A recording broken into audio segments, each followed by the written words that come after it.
जैसे हमने आपसे पहले बात की थी, वही चीज़ उस समय थोड़ा हमने अपने को मैनेज कर लिया। जैसे जब विपश्यना की बात आए थे तो हमने सत्संग में सबको बोला था कि हम छोड़ देंगे, और काफ़ी मतलब सब कुछ कह दिया था जो जो हमें बुरा लग रहा था। तो फिर उन्होंने कहा कि गलतियाँ हो जाती हैं और अब आगे से हम ध्यान रखेंगे, हम हो सकता है इग्नोर कर दिए हों आपको या कुछ है, और आप छोड़ नहीं सकती हैं जब तक जिंदा हैं, ऐसा करके उन्होंने सबके सामने कि आप ये भूल जाइए। लेकिन इतने दिन तक हमने सोचा चलो जो अस्तित्व की यही मर्जी है, चलते हैं, सुबह चले जाते हैं, कोई बात नहीं। लेकिन उनका बिहेवियर या जो भी पता नहीं हमको क्यों ऐसा हो रहा है कि इधर 3-4 दिन से फिर हमें लगता है जैसे इतनी घुटन है और हम जैसे बिल्कुल सांस नहीं ले पा रहे हैं, अजीब पता नहीं क्यों हो रहा है। और हमको लगता है हम बहुत बंधन में हैं, हम मुक्त होना चाहते हैं और लगता है हमारी अब ज़्यादा समय हमारे पास नहीं, पता नहीं क्यों ऐसा लगता है हमेशा। और हम अपने तरीके से मतलब बहुत ही घुटन होती है इससे हमें, और इसीलिए हमने सोचा आपसे बात करेंगे कि मतलब हम कैसे हिम्मत आए मेरे अंदर कि हम उसको, क्योंकि हम बार बार तो उस तरह से बदतमीजी से बात भी नहीं कर सकते।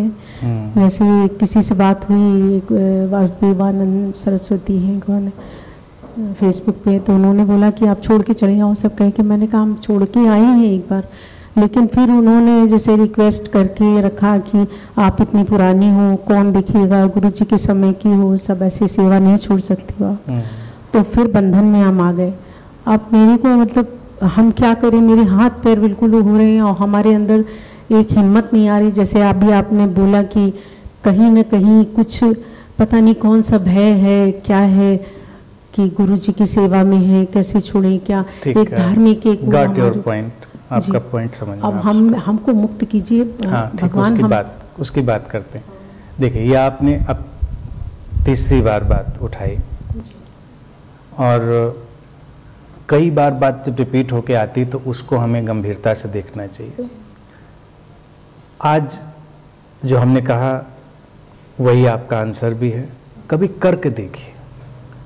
वक्त तो कम है सबके पास, कोई युवा है उसके पास भी कम है, और आप उम्र के इस परिपक्व पड़ाव पर हैं तो आपके पास ऑब्वियसली कम है।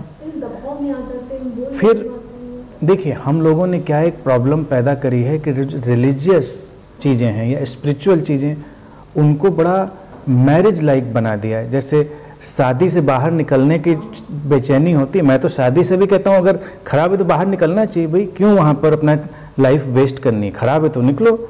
हमको एग्जिट बड़ा आसान बनाना चाहिए। तो एग्जिट करिए, एक बार एग्जिट करके देखिए और आज़ादी को अनुभव करिए, और जो होना है वो होगा, जो काम चलना है चलेगा, जो नहीं चलना है नहीं चलेगा। मतलब आपके ऊपर तो डिपेंडेंट नहीं। अब आप इसको दूसरे एक फ्रेम में रख के देखिए।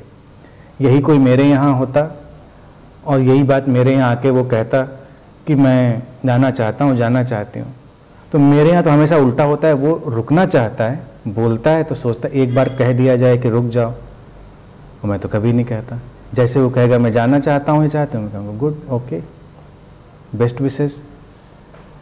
वो सुनना चाहता है कि कह दिया जाए कि रुक जाओ, मैं हमेशा कहता हूँ okay, best wishes for your journey, नहीं रोकते। तो ये फ्रेम का फ़र्क है, क्योंकि मैंने हमेशा इंसान की टोटल फ्रीडम में यकीन किया है।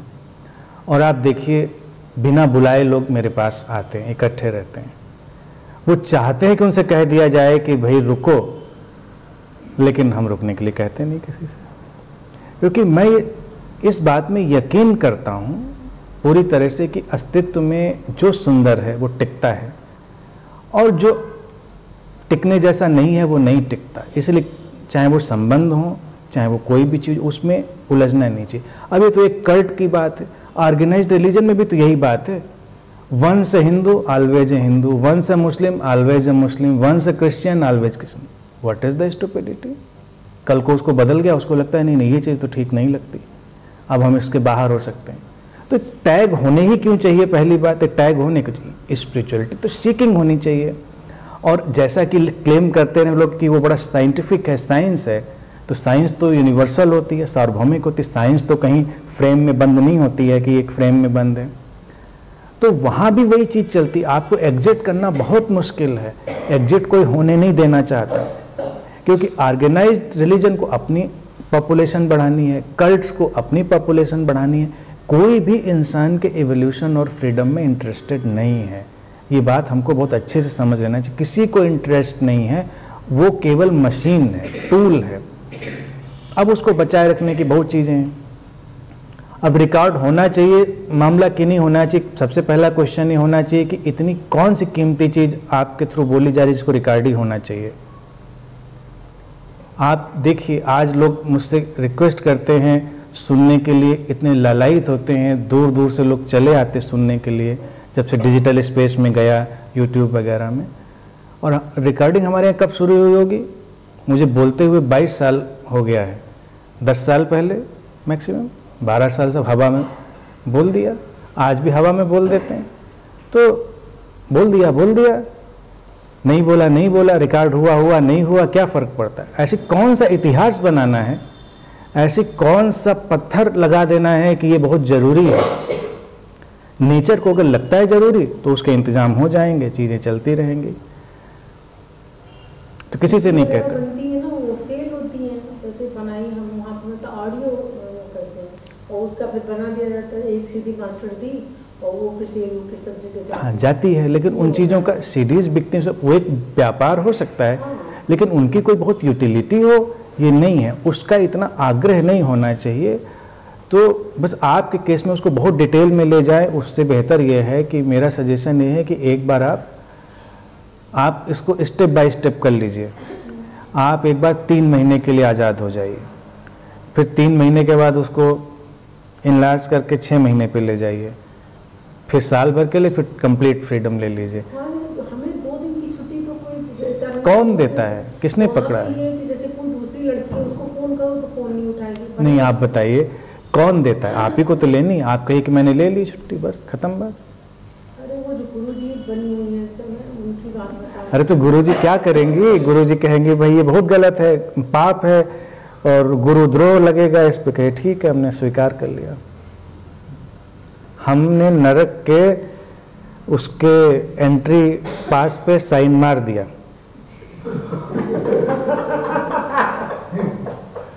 और ये आपके चरणों में हमने अर्पित कर दिया अपना नरक का एंट्री पास, आप मुझे आज़ाद कर दीजिए। बस हमें अब की बार आज़ाद कराई दीजिए। करा दी, कोई नहीं कराएगा, नोबडी विल, कोई नहीं कराएगा, करना आप ही को है। कौन कराएगा?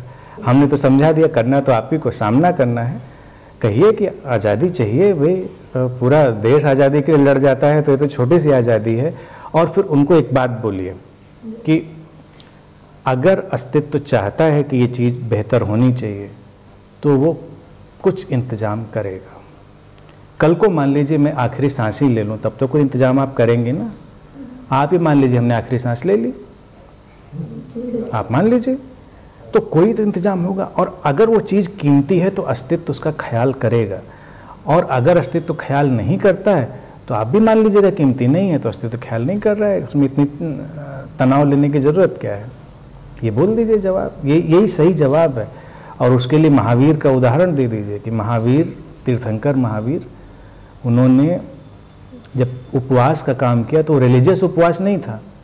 जब वो अपने अवेकनिंग को, एनलाइटनमेंट को उपलब्ध हुए तो कहते हैं उनको ये लगा कि अब क्या जीने का मतलब है, कोई मतलब नहीं, जो होना था हो गया, I am not interested in living. फिर उन्होंने कहा कि अगर अस्तित्व चाहता है कि मैं रहूं तो उसको कुछ ऐसा सिम्टम दिखाना चाहिए कि मुझे रखने में अस्तित्व का भी कुछ इंटरेस्ट है, द टोटल एग्जिस्टेंस का। तो वो कोई ना कोई व्रत डाल देते थे कि ऐसा ऐसा ऐसा होगा तो मैं भोजन करूँगा। इसीलिए कहते हैं 12 साल के अपने पूरे उसमें विचरण के काल में बहुत कम दिन उन्होंने भोजन किया। 3-3 हफ्ते गुजर जाते थे, महीना गुजर जाता था, लेकिन उनकी वो शर्त कहते हर बार पूरी हुई। अजीबोगरीब शर्तें डाल देते, ऐसा होगा तो मैं भोजन करूँगा। अब उसके बाद के जैन मुनि लोग, उन्होंने उसका पूरा सर्कस बना लिया है, वो भी वही करते हैं। अब एक महावीर करके चले गए, उनको करने की ज़रूरत क्या? सारा रिलीजन एक किस्म का सर्कस है। आपको ये बात कब समझ में आएगी? समझ लें, जल्दी समझ लेनी चाहिए। मतलब एक हाथ पे मैं नहीं कहता कि ये सर्कस है वो सर्कस नहीं, पूरा का पूरा सर्कस है, जहाँ कहीं निगाह डालेंगे वो सर्कस है। तो अब वो जैन मुनियों की सर्कस है, उनको पहले ही पता होता है कि अब ये मुनि जी शर्तें रखेंगे तो ये वाली शर्तें पूरी होंगी, कि अब अगर वो महिलाएं पीला कपड़ा पहन के खड़ी होंगी, हाथ में वो थाली लेके, जो भी उनकी शर्तें, वो ज़्यादा रेंज में जाते भी नहीं बेचारे, रिस्क लें कि भूखे रह जाएं, तो उन्होंने 3-4 ही बना रखी हैं। 4-5 शर्तों का उनका पूरा एक फॉर्मेट है कि इन्हीं 4-5 में से होंगी। अब उनके साथ 10-12 परिवार भी रहते हैं, तो 10-12 परिवार में वो 4-5 शर्तें सब एक एक पूरी कर लेते हैं, तो उनको खाना तो मिल ही जाना होता है। अब महावीर तो महीनों, किसी जैन मुनियों को देखो कैसी तोंद निकली होती है उनके। अब पूछो, अगर इतनी तपस्या आ जाएगी, खाना नहीं मिलेगा, तो तोंद कहाँ से निकल आएगी? तोंद तो बाकायदा निकली हुई है। आप भले नंगे घूम रहे हैं, तोंद में तो कमी नहीं है।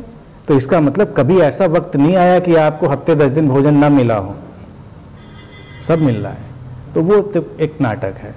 तो महावीर का उदाहरण है, ये किसी भी गुरु के सामने रख दीजिए, अगर वो महत्वपूर्ण है तो रहेगा, नहीं है महत्वपूर्ण तो नहीं रहेगा, क्या ज़रूरत है। और सारे धार्मिक लोग हम लोगों के कंधों पर ही ये बात टिका देते हैं कि धर्म को बचाने के जिम्मा हमारा है, या वो सत्य को बचाने का जिम्मा हमारा। अगर इतना ही कमज़ोर सत्य तो हमें बचाने का क्या करना है?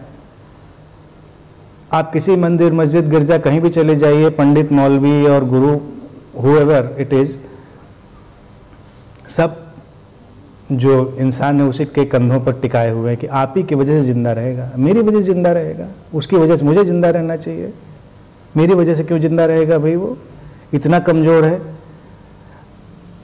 ये सब छोड़ दीजिए, एक बार रिस्क लीजिए 3 महीने का, और कर तब तक नहीं पाएंगे जब तक आप यक बयक डिसीजन नहीं लेंगे। अब आज ही डिसीजन लीजिए। आज देखिए अच्छा दिन है, छठ पूजा है, छठ मैया को भी उसी में शामिल कर लीजिए। आपकी हिम्मत मचाइए तहलका। मुझको लगता है कि उनके साथ जुड़े लोग हैं वो भी नहीं आएंगे, फिर असल में सबको बटोरने में। अरे भाई, ऐसे गुरुओं के पास आप क्या करेंगे जिनको इतना फियर है? आपको इतनी बात भी समझ लेनी चाहिए ना। समझ में आ रही है तो फिर क्या नहीं आ रहा है? हिम्मत कोई नहीं देगा। हिम्मत करिए, आज ही करिए, बस खत्म बात। इसका कोई आंसर नहीं है, बस यही आंसर, हिम्मत करिए, बस खत्म बात।